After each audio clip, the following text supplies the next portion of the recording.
Assalamualaikum warahmatullahi wabarakatuh. Sampai kita ketemu lagi. Kali ini kita akan bicara tentang perubahan akuntansi dan analisis kesalahan. Ini adalah materi yang kedua terakhir dari buku Kiso, Wolf, Wigan, dan Warfield ini. Mari kita mulai kuliahnya.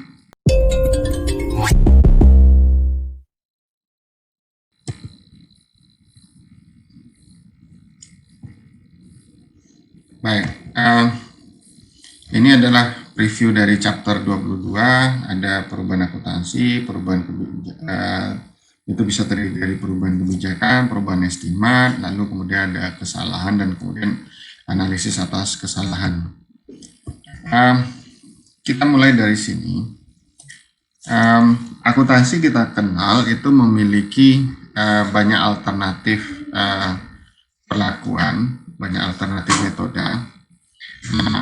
Perubahan-perubahan tersebut memiliki konsekuensi kepada praktik yang ada di lapangan. Nah, kalau kebijakan akuntansi diubah, maka ini akan membuat komparabilitas informasi keuangan itu menjadi tidak lagi sama. Misalkan kalau di dalam sebuah perusahaan tahun lalu mereka menggunakan metode depresiasi garis lurus, yang berarti biaya depresiasi itu sama setiap tahun, kemudian diubah menjadi depresiasi yang model akselerasi seperti angka tahun atau saldo menurun ganda, yang mengakibatkan jumlah depresiasi di tahun-tahun awal jauh lebih besar atau 2 kali lipat dari depresiasi yang ada di tahun-tahun setelahnya, sehingga ini menurunkan komparabilitas. Itu baru di dalam sebuah perusahaan saja. Nah, kalau ada dua perusahaan yang berbeda metode akuntansinya, nah alternatif yang tersedia itu bisa menyebabkan menurunnya atau hilangnya komparabilitas pelaporan keuangan. Tapi itu masalah akuntansi yang saya kira tidak perlu kita perdebatkan, karena sangat sesuai pilihannya itu sangat beralasan oleh sebuah perusahaan. Kemudian kalau terjadi adanya perubahan alternatif itu juga bisa mengaburkan data-data historis yang sebenarnya bisa berguna bagi perusahaan.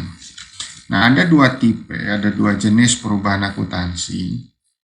Yang pertama, yang berubah itu adalah kebijakannya, berubah dari kebijakan yang satu ke kebijakan yang lain, atau metode yang satu ke metode yang lain. Kemudian ada yang kedua adalah perubahan estimat akuntansi. Nah, perubahan estimat akuntansi ini adalah perubahan angka di dalam misalnya biaya depresiasinya berubah karena perubahan umur ekonomis misalnya. Jadi bukan metode depresiasinya yang berubah, tetapi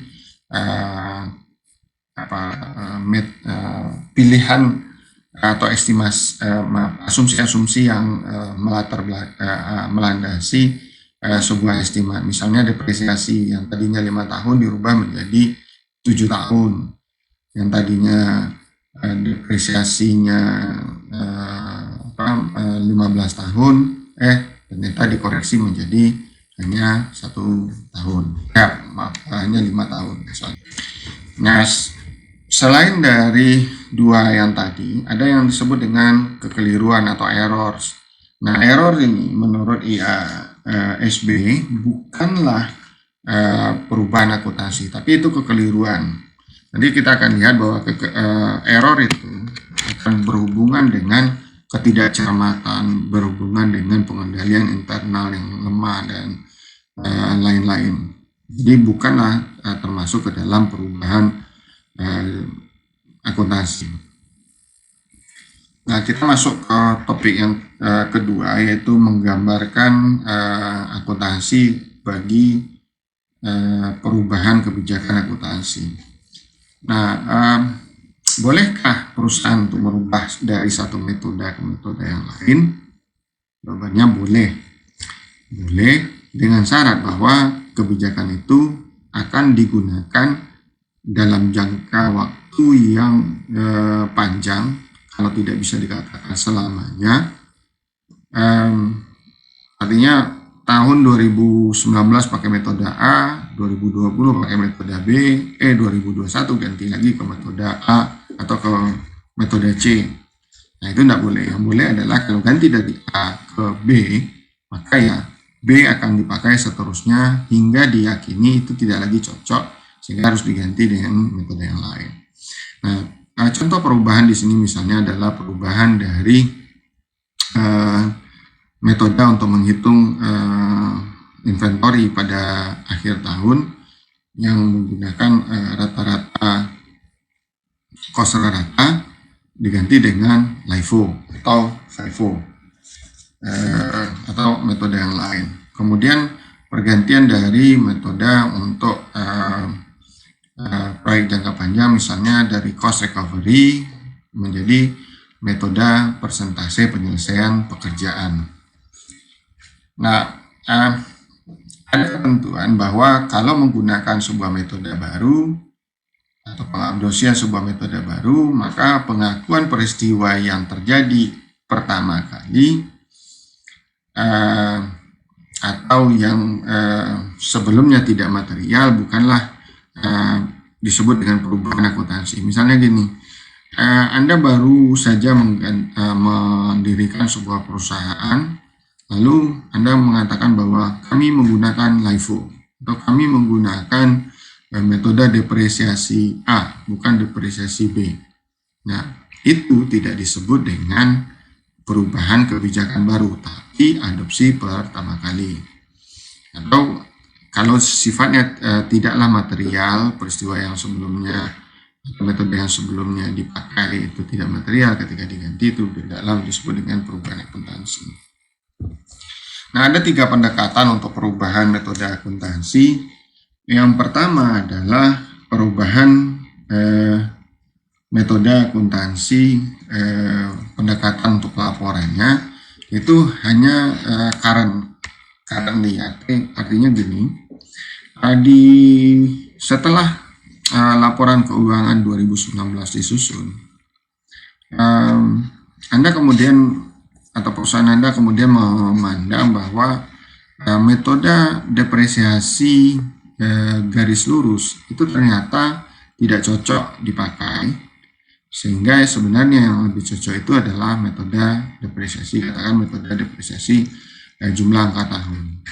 Nah, perubahannya tersebut kalau menggunakan metode pelaporan hanya untuk tahun terjadinya perubahan, tidak mempengaruhi tahun-tahun sebelumnya, maka efek perubahan itu hanya akan dilaporkan mulai dari tahun terjadinya perubahan tersebut. Nah, bagaimana dengan tahun-tahun sebelumnya? Itu tidak dianggap tidak dilaporkan perubahan-perubahan yang terjadi di tahun-tahun sebelumnya. Nah, metode yang ini ada plus minusnya. Kalau plusnya adalah bahwa kita menggunakan metode perubahan sebuah metode itu mulai diberlakukan sejak pertama kali dia digunakan. Tetapi masalahnya, kelemahannya atau pendapat orang yang tidak menyetujui yang metode yang pertama ini adalah kalau metode tersebut berubah dari metode A ke metode B, maka otomatis laporan keuangan tidak lagi comparable. Metode yang dipakai di tahun 2020 bukan metode, angka yang ada di tahun 2020 tidak lagi sama dengan angka yang ada atau tidak lagi comparable dengan angka yang ada di tahun 2019. Misalnya gini, kalau perusahaan melaporkan laba 100 rupiah atau 100 juta rupiah pada tahun 2019 dan di tahun 2020 melaporkan angka 200 juta rupiah, maka kita akan menganggap bahwa tahun 2020 lebih baik daripada 2019. Padahal kenyataannya perubahan tersebut, kenaikan tersebut dari 100 juta menjadi 200 juta itu justru disebabkan karena perubahan metode akuntansi, misalnya depresiasi, yang dari metode yang pertama ke metode yang kedua. Nah, seandainya gunakan metode yang sama, maka angkanya seharusnya sama-sama misalnya 100 juta rupiah, bukan naik menjadi 200 juta. Itu yang pendapat yang digunakan oleh orang yang tidak menyetujui metode yang pertama.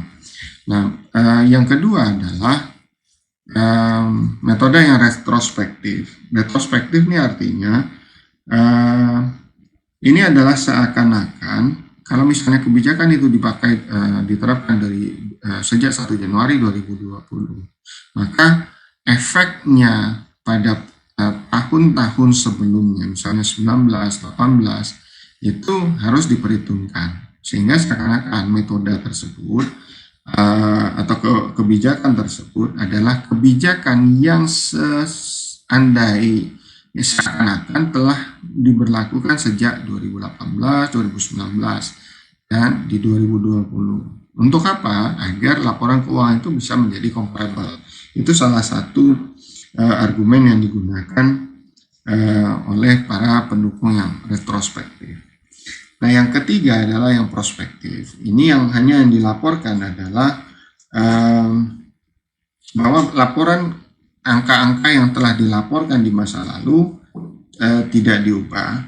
Perusahaan hanya melakukan penyesuaian saldo awal tahun untuk mencerminkan perubahan kebijakan akuntansi. Disebut prospektif karena yang akan berubah itu hanya angka-angka yang akan ada di tahun setelahnya. Jadi kalau ini adalah tahun kalau di sini penjelasannya perusahaan melaporkan efek kumulatif perubahan itu pada tahun pelaporannya. Jadi saya koreksi ya. Kalau ini hanya efek perubahan tahun-tahun sebelumnya, itu dilaporkan di tahun terjadinya perubahan tersebut. Kalau yang kedua ini efek perubahan tersebut di-adjust ke tahun-tahun sebelumnya plus di tahun terjadinya. Kalau yang di sini ini mengabaikan angka-angka yang telah terjadi di masa lalu, seakan-akan itu dibiarkan angka-angka tersebut bahwa itu sudah tepat, tidak mempertimbangkan lagi bahwa dia komparabilitasnya menjadi isu atau tidak. Nah, masalahnya adalah di sini IASB lebih menyukai penggunaan metode yang retrospektif, bukan metode current atau yang prospektif, tapi memang metode retrospektif. Karena apa? Ini rasionalnya bahwa pengguna laporan keuangan akan bisa lebih baik untuk membandingkan hasil dari sebuah periode ke periode setelahnya. Selanjutnya kita lihat tujuan yang ketiga, tujuan pembelajaran yang ketiga itu memahami bagaimana untuk menjelaskan perubahan akuntansi yang secara retrospektif. Jadi yang dua yang current dan prospektif kita tidak bahas di sini di dalam buku ini, yang dibahas hanya yang retrospektif. Nah, di sini seperti yang tadi dijelaskan, perusahaan melaporkan perubahan untuk metode yang retrospektif ini, pertama harus melakukan penyesuaian laporan keuangannya untuk masing-masing periode sebelumnya yang disajikan dengan dasar yang sama dengan kebijakan akuntansi yang dipilih. Jadi di sini kita harus pertama melakukan penyesuaian laporan keuangan untuk tahun-tahun sebelum terjadinya perubahan yang menggunakan metode yang sama dengan metode yang akan kita pakai di tahun yang baru. Nah, kemudian kedua, melakukan penyesuaian terhadap carrying amount, nilai bawaan atau nilai yang ada di aset, misalnya bisa disebut misalnya untuk aset tetap berarti nilai buku, untuk liabilitas berarti nilai carrying amount itu yang nilai buku juga setelah dikurangi dengan biaya-biaya dan diskon amortisasinya. Kemudian jadi menyesuaikan carrying amount aset dan liabilitas, awal tahun penyajian. Kemudian juga kita harus melakukan offsetting, penyesuaian offsetting itu menghapuskan opening balance saldo awal dari laba ditahan. Karena perubahan ini tersebut kalau merubah aset, misalnya itu berubah biaya, maka tentu akan terpengaruh ke return earnings. Jadi tidak hanya yang di-adjust itu adalah angka aset dan liabilitas, tapi juga angka return earnings-nya atau komponen-komponen lain dari equity atau aset bersih yang terpengaruh oleh perubahan akuntansi tersebut. Nah, contoh diberikan di sini adalah sebuah perusahaan bernama Denson yang merubah metode pengakuan kontrak jangka panjangnya. Jadi awalnya Denson menggunakan metode cost recovery. Tahun 2015 perusahaan merubah ke metode persentase penyelesaian proyek. Kenapa dirubah? Ini alasannya, mereka percaya pendekatan tersebut bisa memberikan ukuran laba yang lebih layak. Untuk tujuan pajak, asumsinya adalah 40% tarif pajak. Nah, ini laporan keuangan Denson. Untuk income statement-nya disajikan secara singkat, kemudian menggunakan cost recovery dan kalau menggunakan conversion method. Nah, ini yang kita perhatikan bahwa peristiwanya terjadi 2015, jadi perusahaan itu mulai menggunakannya pada tahun 2015. Nah, efeknya terjadi 2014 dan 2013, mempengaruhi pengakuan 2014 dan 2013. Jadi kalau menggunakan cost recovery method, income before tax-nya 190 dikurangi tax, maka net income-nya 114. Kalau menggunakan percentage of completion, maka income before tax-nya 200, pajak 80, net income 120. Artinya di sini mereka memilihnya karena bisa menggambarkan laba dengan lebih tepat. Jadi di sini kan kelihatan bahwa labanya menaik. Nah, ini perbandingan kalau 2014 menggunakan cost recovery, ini 2014 kalau menggunakan metode persentase penyelesaian. Jadi ada kenaikan laba kalau menggunakan metode persentase penyelesaian. Nah, efeknya juga ada kenaikan pajak yang harus dibayar oleh perusahaan. Income before tax-nya juga berbeda ya. Nah, kemudian ini data yang diberikan kepada kita. Nah, kalau Anda perhatikan di sini ini nanti jurnal ini 600.000, nah 2013 600.000. Jadi ini sebelum 2014, ini di 2014. Nah, di sebelum 2014 kalau menggunakan persentase penyelesaian, tadi kita kembali sebentar, persentase penyelesaian itu 600.000. Nah, di 2014 kalau menggunakan 600.000, tapi cost recovery-nya, kalau menggunakan cost recovery hanya 400.000. Jadi dibandingannya.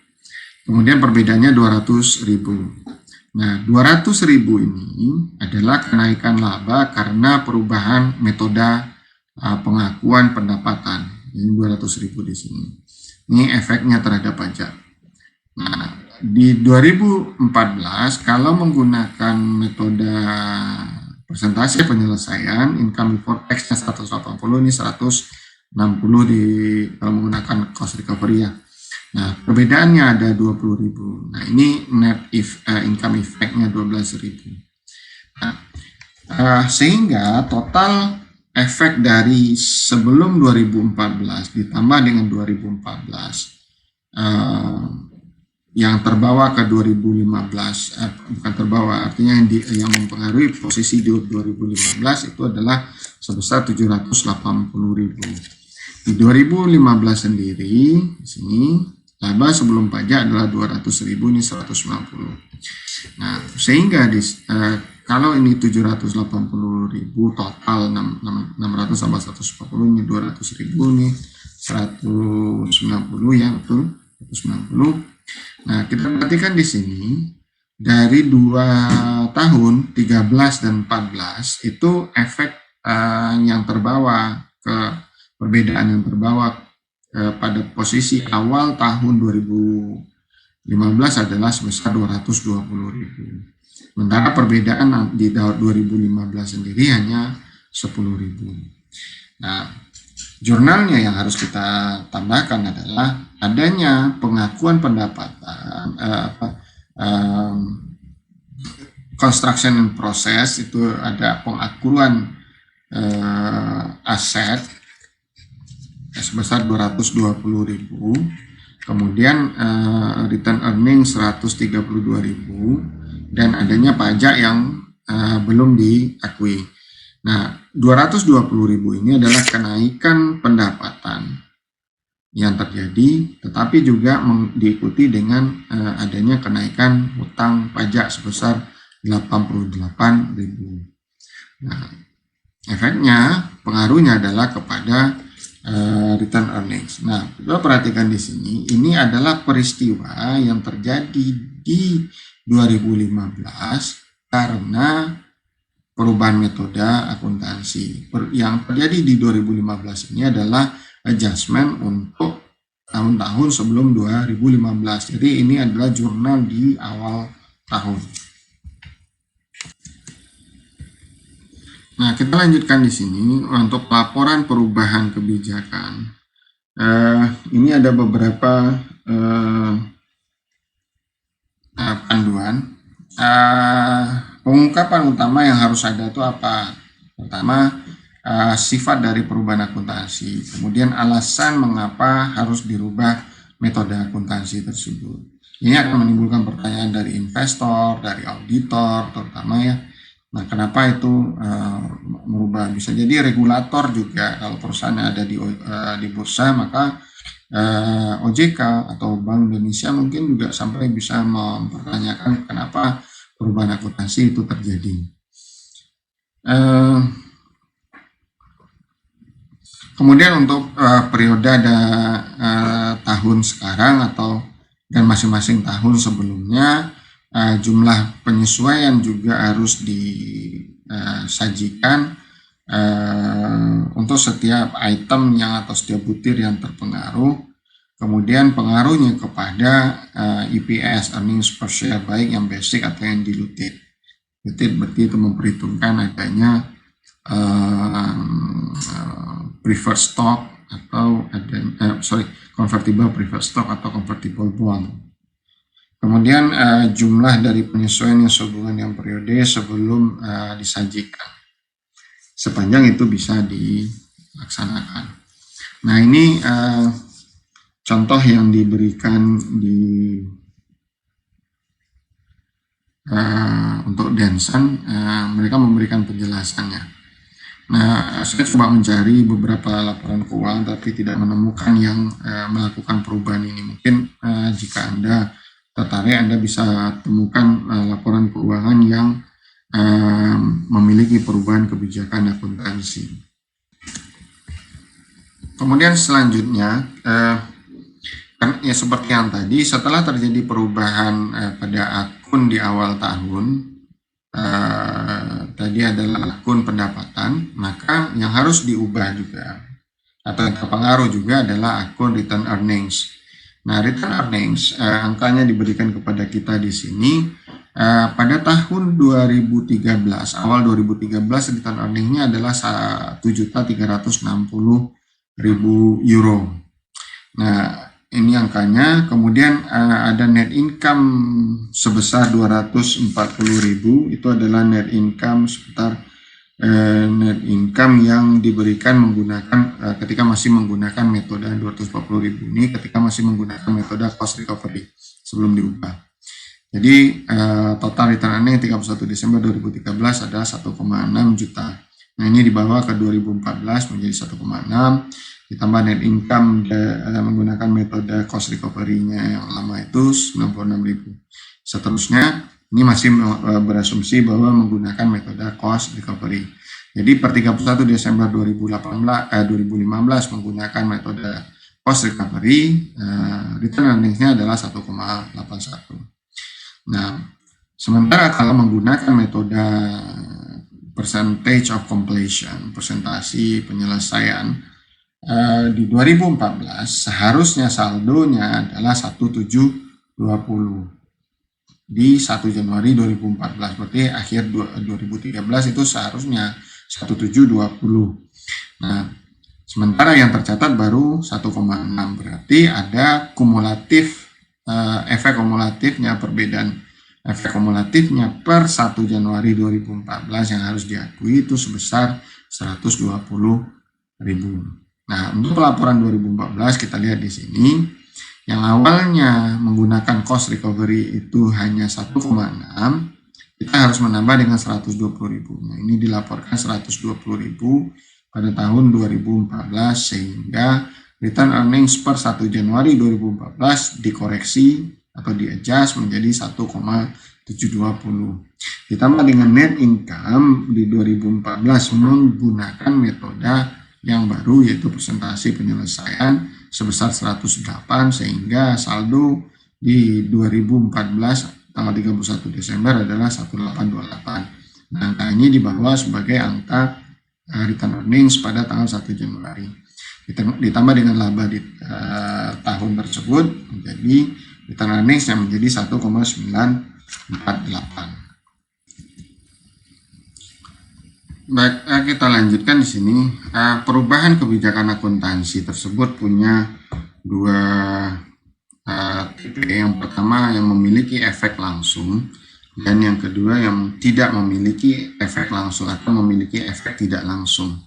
Nah, IASB efek yang langsung dulu kita lihat contohnya atau penjelasannya di sini bahwa contoh efek langsung misalnya adalah penyesuaian saldo inventory karena perubahan metode penilaian inventory. Nah, disebut langsung perubahan langsung karena perubahan tersebut dalam contoh di buku itu tidak dibahas di dalam slide ini. Contoh di buku adalah sebuah perusahaan bernama Lancer Company merubah metode harus merubah jumlah inventorinya pada periode yang lalu untuk menunjukkan perubahan dari metode FIFO ke metode penilaian lain kepada metode FIFO. Nah, artinya di sini perubahan metode akuntansi di sebuah rekening yang mempengaruhi sebuah rekening itu memiliki dampak langsung yang harus mempengaruhi angka-angka yang lain. Misalnya tadi metode akuntansi dari metode rata-rata diganti ke metode FIFO. Nah, perubahannya tersebut memiliki dampak langsung terhadap angka-angka yang ada di dalam laporan keuangan. Nah, IASB berpendapat bahwa perusahaan harus secara retrospektif untuk menerapkan efek langsung ini jika terjadi perubahan metode akuntansi. Nah, tetapi ada efek yang sifatnya tidak langsung. Misalnya efek yang tidak langsung ini adalah perubahan kebijakan untuk profit sharing atau pembayaran royalti perusahaan kepada pihak yang berhubungan dengan perusahaan. Nah, perubahan kebijakan tersebut tidaklah akan merubah akun-akun, hanya merubah kebijakan saja. Misalnya perubahan profit sharing tadi akan merubah kebijakan akun bagaimana porsi yang diterima oleh masing-masing pihak yang bersepakat di situ. Perubahan royalti itu merubah jumlah uang yang harus dibayarkan atau bagian pendapatan yang harus dibayarkan oleh perusahaan kepada pihak lain yang mereka beli royaltinya. Nah, perubahan tersebut kan tidak memiliki pengaruh langsung kepada akun-akun yang ada di dalam pelaporan keuangan. Sehingga menurut IASB di sini bahwa setiap perubahan aliran kas current atau masa depan yang disebabkan ini sebabkan perubahan kebijakan tersebut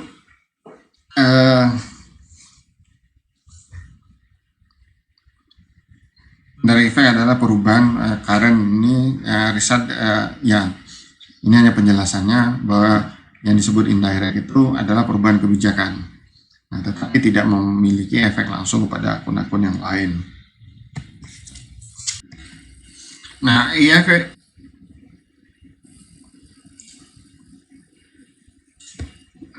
lanjutkan di sini. IASB punya prinsip begini, walaupun mereka menawarkan atau lebih suka kepada metode yang prospektif, tapi mereka memberi batasan begini, bahwa perusahaan tidak harus menggunakan metode retrospektif jika salah satu dari 3 kondisi di bawah ini terjadi. Pertama, perusahaan tidak bisa menentukan efek dari penerapan metode retrospektif tersebut. Artinya, kalau dia menggunakan sebuah metode baru, akuntansi yang baru di tahun 2020 ini misalnya, mereka kesulitan untuk menentukan apa efeknya pada tahun 2019, 2018 gitu. Sehingga ini kalau itu terjadi maka tidak usah gunakan metode yang retrospektif. Kemudian kalau penggunaan aplikasi retrospektif tersebut mengharuskan ada asumsi tentang apa niat manajemen di periode yang lalu. Saya misalnya memutuskan menggunakan merubah metode akuntansi. Hanya saja ketika saya memilih metode A, saya tidak tahu apa yang menjadi niat dari manajemen sebelumnya atau dasar asumsi yang digunakan oleh manajemen sebelumnya, kenapa mereka menggunakan metode yang retrospektif, metode B gitu, atau metode X gitu. Nah, karena saya tidak tahu ya, seperti tidak impraktis atau tidak praktis untuk menggunakan metode retrospektif. Kemudian kalau pengaplikasian metode retrospektif tersebut juga mengharuskan adanya estimat yang signifikan yang perusahaan sukar untuk melakukan atau mengembangkannya. Sehingga kalau salah satu dari 3 ini ada, jangan gunakan yang retrospektif, tapi cukup gunakan yang prospektif saja. Kemudian perubahan akuntansi yang kedua adalah perubahan estimat akuntansi. Nah, contoh-contoh estimat itu apa? Estimat ini begini, dalam bahasa akuntansi, dalam bahasa sederhana, estimat itu artinya angka yang dihasilkan dari sebuah estimasi atau angka yang dihasilkan dari sebuah perhitungan. Apa contohnya? Bad debts. Contoh pertama itu bad debts, yaitu angka berapa jumlah piutang yang tidak bisa ditagih. Angka tersebut adalah angka yang dihasilkan dari perhitungan kita, tidak merupakan angka real. Itu makanya disebut dengan estimat. Kemudian inventory obsolescence, seberapa banyak inventory kita yang usang. Apa contoh inventory yang usang? Misalnya Anda toko buah, maka inventory Anda disebut obsolescence atau obsolete gitu, atau usang kalau misalnya buah tersebut sudah banyak, sudah berwarna hitam atau sudah tidak lagi segar. Nah, itu berarti kan berapa yang tidak segar itu ya mungkin setelah 3 hari itu 20% menjadi tidak segar, itu misalnya, itu berarti kan estimat. Kemudian umur guna atau umur ekonomis, nilai residual value aset, itu estimat juga. Periode yang berhubungan dengan deferred cost atau cost yang ditunda. Kemudian yang lain-lain, misalnya kewajiban untuk cost garansi, terus pajak penghasilan, cadangan mineral, estimate karena perubahan metode depresiasi, kemudian fair value, aset, dan liabilities, itu juga semuanya estimate. Jadi itu estimate. Nah, estimate ini yang berubah. Nah, itu yang menjadi isu. Kita lanjutkan. Kemudian, nah, perubahan estimate ini sifatnya adalah prospektif, tidak retrospektif, tidak current, tapi prospektif. Nah,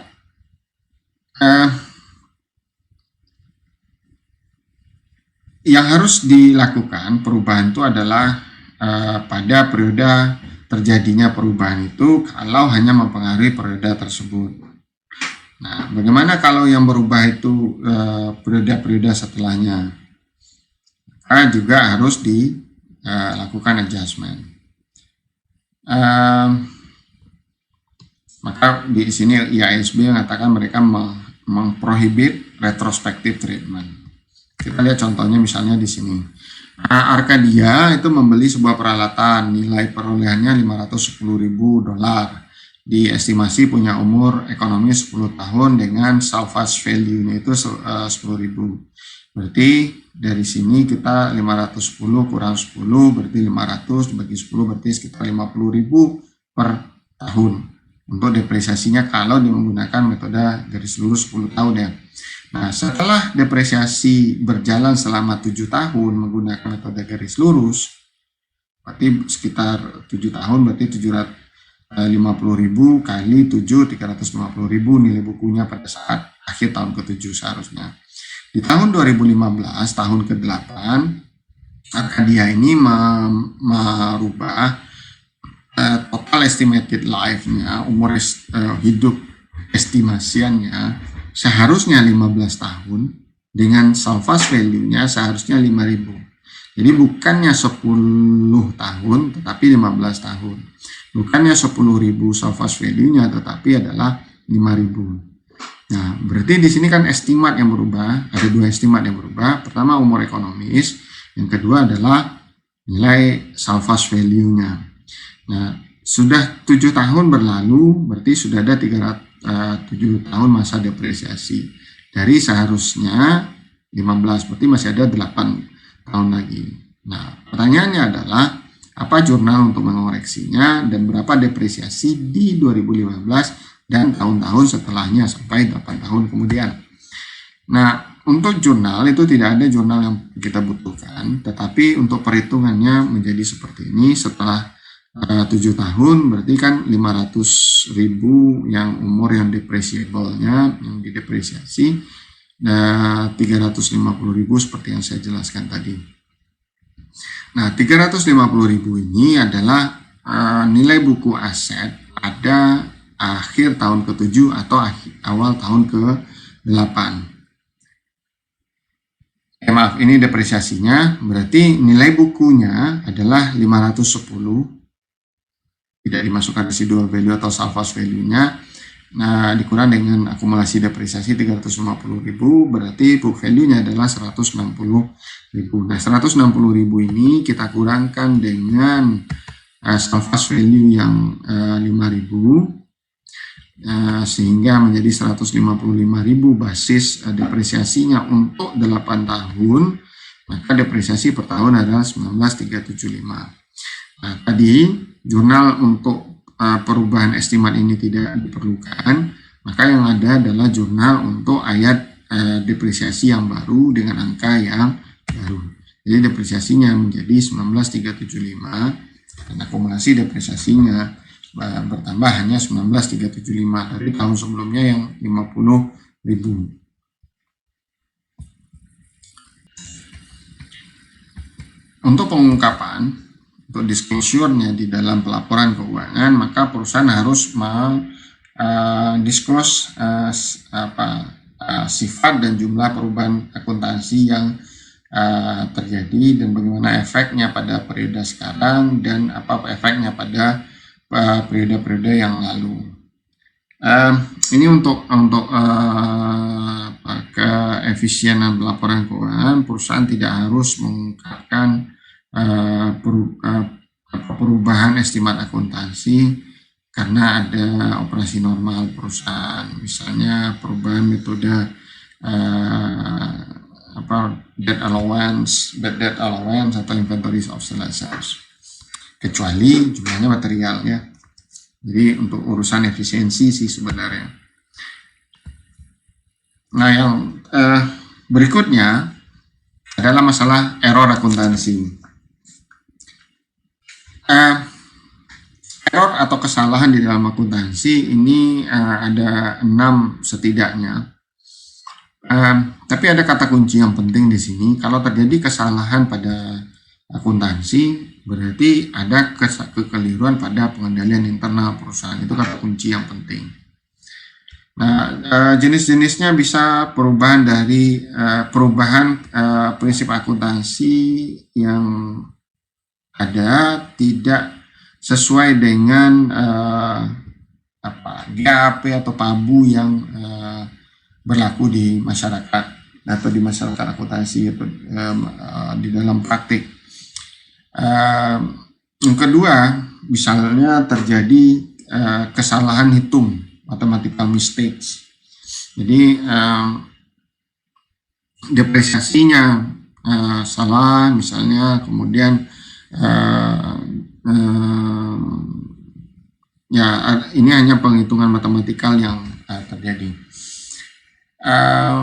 Kemudian perubahan estimat karena perusahaan tidak membuat estimat itu dengan niat baik. Nah, niat baik berarti kan pengendalian internal itu yang menjadi masalah. Kegagalan untuk mengakru atau menunda ada biaya atau pendapatan. Kekeliruan menggunakan fakta-fakta yang menjadi landasan misalnya untuk membuat estimasi. Kemudian kesalahan klasifikasi, misalnya ada cost yang langsung dibebankan sebagai biaya, bukannya ditunda menjadi aset dulu atau sebaliknya. Nah, ini itu accounting errors yang terjadi. Ini beberapa kategorinya. Kita lihat pertama ya. Kalau misalnya adalah pengakuan biaya, maka restatement yang harus ada atau penyajian ulang yang harus ada adalah mencatat biaya itu pada periode yang benar atau dalam jumlah yang benar. Kalau kekeliruannya terjadi pada biaya, kalau kekeliruannya adalah pada pengakuan pendapatan, restatementnya adalah pada pendapatan yang tidak tepat diakui tersebut, pada pendapatan yang menimbulkan pertanyaan atau meragukan, atau jumlah lain kalau berhubungan dengan error. Kalau salah klasifikasi gimana? Nah, kalau salah klasifikasi maka harus ada restatement karena kesalahannya, apakah kesalahan tersebut klasifikasinya adalah aset tetap, kriterianya jangka panjang, akun jangka panjang atau jangka pendek, misalnya aset lancar atau aset tetap, atau hutang lancar atau hutang jangka panjang, atau yang berhubungan dengan aliran kas operasi. Dia seharusnya operasi tetapi ditaruh ke akun yang lain. Kemudian itu ekuitas dan yang lainnya, misalnya restatement yang berhubungan dengan penghitungan kekeliruan penghitungan akuntansi, EPS, penghitungan restricted stock, warrant, dan equity yang lain. Untuk cadangan, kekeliruan misalnya sehubungan dengan bad debt, sehubungan dengan obsolescence tadi, income tax allowance-nya, atau loss contingencies. Jadi ini berhubungan dengan cadangan-cadangan. Kemudian aset jangka panjang, misalnya restatement-nya sehubungan dengan impairment aset atau PPI, di sini aset tetap, kemudian goodwill atau aset yang lain. Ini banyak ya. Nanti Anda bisa lihat di dalam buku dan di slide ini juga. Nah, ketentuannya adalah setiap kekeliruan harus diperbaiki. harus diperbaiki. Nah, biasanya kekeliruan ini bisa ditemukan oleh internal perusahaan sendiri, misalnya auditor internalnya, atau ditemukan oleh auditor eksternalnya. Kemudian harus dicatat koreksi kesalahannya dari periode yang lalu, kemudian dilakukan penyesuaian untuk saldo di awal tahun bagi return earnings kalau itu kemudian memang mempengaruhi return earnings. Nah, ini biasanya disebut dengan penyesuaian periode-periode yang lalu. Nah, ini harus disajikan secara komparatif di laporan keuangan. Misalnya di sini di dalam buku diberikan sebuah contoh perusahaan pada 2016, akuntan di Selectro Company menemukan sebuah kekeliruan, yaitu di 2015 perusahaan tidak mencatat biaya depresiasi sebesar 20.000. Nah, biaya depresiasi sebesar 20.000 berarti tidak dicatat, berarti biaya diakui lebih kecil daripada seharusnya. Kalau biaya diakui lebih kecil daripada seharusnya, maka laba diakui lebih besar daripada seharusnya. Ya. Nah, misalkan di sini bahwa gedung tersebut hanya satu-satunya aset yang dimiliki oleh perusahaan. Nah, di sini perusahaan betul memasukkan biaya depresiasi pada SPT tahunannya dan melaporkan pajak PPh-nya juga benar. Yang salah adalah lupa mencatat gitu. Nah, ini perbandingannya. Kalau tanpa error, dengan error di sini dulu ketika terjadi kesalahan income 100 tetapi biaya depresiasi 0, sehingga otomatis kan laba menjadi terlalu tinggi. Nah, kalau tanpa error ada pengurang laba menjadi 20.000, sehingga income tax-nya before tax adalah 80.000. Nah, Anda lihat di sini bahwa net income-nya menjadi keliru. Nah, 48.000. Seharusnya 48.000 tapi diakui terlalu tinggi. Nah, jurnal apa yang dibutuhkan? Ketika kesalahan kemarin kan yang tidak ada adalah jurnal depresiasi, maka harus ada jurnal depresiasi, biaya depresiasi 20.000, kemudian akumulasi depresiasi untuk gedungnya 20.000. Nah, kemudian apa lagi yang terpengaruh? Kita lihat di sini bahwa yang terpengaruh kemudian adalah ini pajak yang masih belum dibayarkan, yang sudah dibayarkan 32.000 karena ada perubahan, karena ada kesalahan, ada yang sebenarnya lebih bayar sebesar 8.000. Nah, tetapi belum, ini masih deferred ya, masih liability sebesar 8.000. Yang error di sini diakui sebagai 8.000 deferred. Nah, yang benar di sini utangnya hanya 32.000. Jadi income tax expenses-nya dikoreksi di sini 32.000. Kemudian income tax payable-nya hanya 32.000. Ini koreksi yang tadi, salin lagi di atas ini, salin lagi dari yang sebelumnya. Kemudian efek pada pelaporan keuangan, biaya depresiasi 2015 itu adalah understated sifatnya, kurang saji 20.000, sehingga income tax expenses-nya overstated sebesar 8.000, 40%. Ini yang masih yang tadinya deferred ya. Sehingga net income-nya overstated sebesar 12.000. Nah, pada depresiasi, akumulasi depresiasi yang menjadi understated 20.000 karena ini understated juga 20.000. Kemudian deferred tax liability-nya juga overstated sebesar 8.000, sama seperti yang efeknya pada laporan laba rugi. Ini jurnal koreksi. Jurnal koreksi yang pertama adalah kita harus mengambil ini yang tadi belum jurnal koreksi ya, ini ada jurnal kalau tanpa kesalahan. Nah, jurnal koreksi yang pertama kita harus mengambil 12.000. Kenapa 12.000? Kita harus membalik return earnings. Kenapa return earnings dibalik? Karena laba diakui terlalu tinggi. terlalu tinggi karena ada biaya yang belum diakui. Besarnya adalah 12.000, yaitu selisih dari ini tax expense di sini dengan 40 di sini. Totalnya 12.000. Nah, kemudian ada 8.000 yang deferred tax liability yang kita harus balik dia. Dan terakhir yang 20.000 depresiasi gedung, akumulasi depresiasi gedung yang memang belum ada jurnalnya. Jadi 12.000 kita ambil dari saldo laba untuk dikurangkan karena diakui terlalu tinggi, $12.000.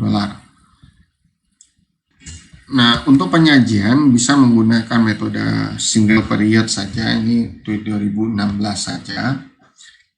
Lihat di sini 350.000 ini diberikan angka return earnings tahun tanggal 1 Januari 2016, ada koreksi 20.000 untuk depresiasi, kemudian ada koreksi yang menambah lagi return earnings. Jadi 20.000 mengurangi, kemudian ini menambah sehingga pengurangannya hanya 12.000. Nah, return earnings setelah adjustment itu menjadi 338.000 tambah net income 400 menjadi return earnings 31 Desember adalah 738.000 pound sterling. Nah, untuk yang komparatif, yang perbandingan, maka otomatis perusahaan harus melakukan penyesuaian untuk mengoreksi jumlah dari semua periode yang terpengaruh untuk semua periode pelaporan keuangan. Kemudian menyajikan ulang data dengan menggunakan nilai yang benar untuk tahun-tahun yang terpengaruh.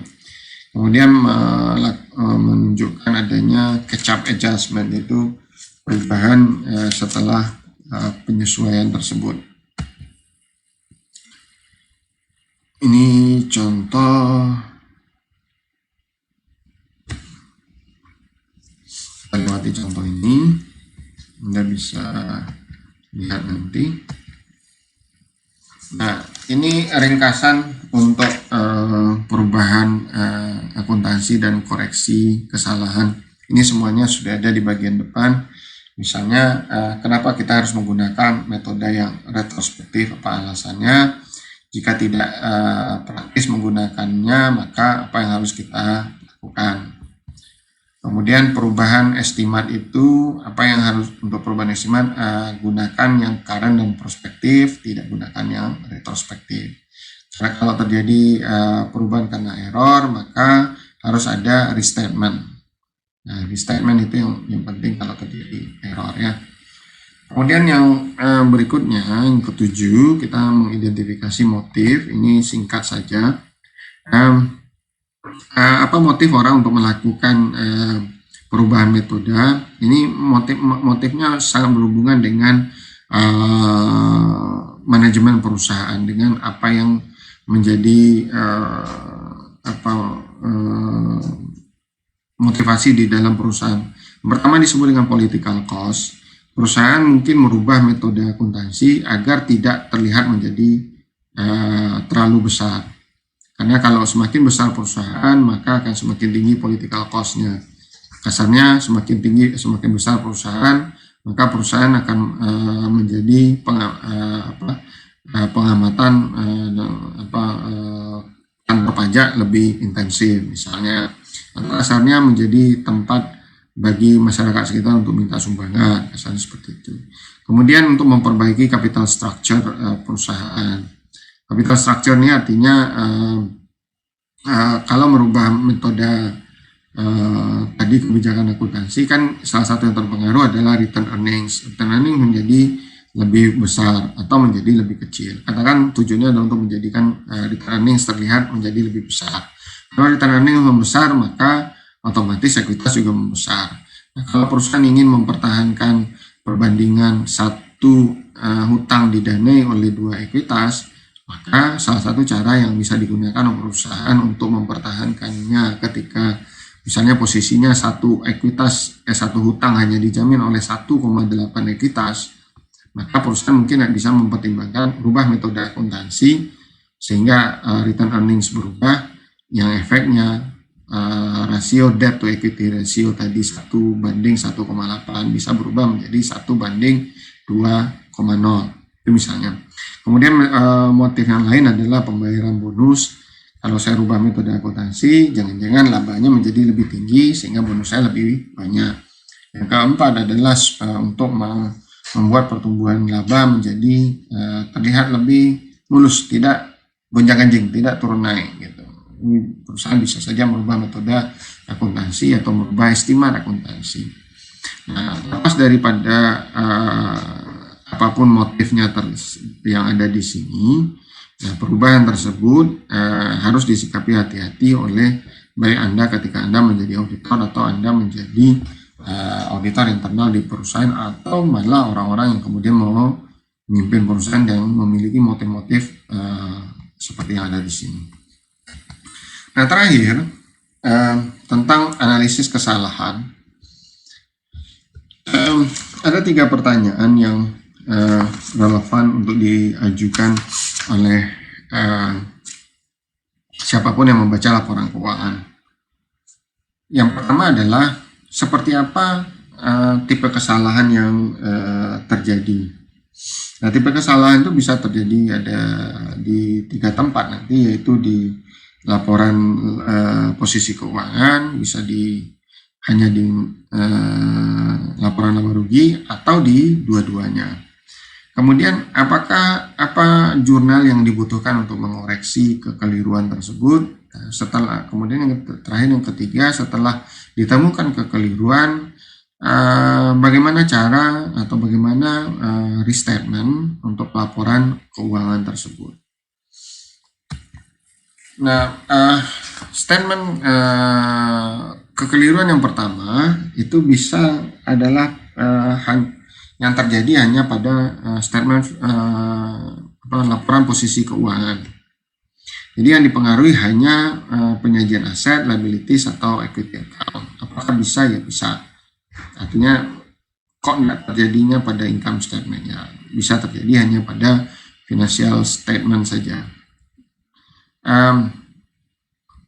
Kemudian yang bisa terjadi pada income statement, misalnya ini berupa kekeliruan klasifikasi pendapatan dengan biaya, atau kekeliruan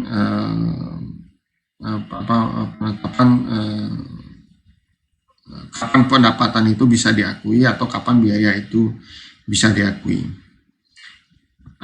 Kalau kekeliruan itu terjadi pada tahun berjalan, maka reklasifikasinya harus dilakukan sesuai posisi yang seharusnya. Kalau kesalahan itu, kekeliruan itu terjadi pada tahun-tahun sebelumnya, maka harus ada restatement. Kemudian kalau terjadi pada kedua pelaporan tersebut, nah, ada 2 kriteria di sini. Ada yang sifatnya counterbalancing dan ada yang sifatnya non counterbalancing. Apa yang disebut dengan counterbalancing itu? Ini kalau counterbalancing itu artinya salah di tahun pertama, tetapi kesalahannya itu sudah atau secara otomatis akan bisa dikoreksi pada tahun kedua. Apa contohnya? Misalnya setiap tahun, setiap bulan sebenarnya atau setiap tahun gaji karyawan perusahaan itu hanya sebesar 12 miliar rupiah. Nah, tahun ini salah catat saya tidak 12 miliar tetapi 15 miliar. Ada 3 miliar kekeliruan. Nah, kekeliruan itu kenapa? Namanya kan tadi kekeliruan bisa hanya karena kekeliruan matematis saja, atau kekeliruan masih terikutkannya perhitungan orang-orang yang sudah pensiun, yang sebenarnya tidak lagi harus dibayarkan oleh perusahaan. Nah, kan terjadi kekeliruan seperti itu. Nah, di tahun 2019 terbayar 15 dari seharusnya 12. Maka di tahun 2020 kekeliruan tersebut sudah bisa saya tutupi dengan membalik akun yang tadinya keliru tersebut. Nah, kalau yang non counterbalancing ini tidak ada mekanisme yang kita lakukan untuk bisa mengoffsetnya pada periode akuntansi selanjutnya. Misalnya apa? Misalnya seharusnya leasing yang saya lakukan, sewa guna yang saya lakukan itu bukanlah operating lease, tetapi adalah finance lease.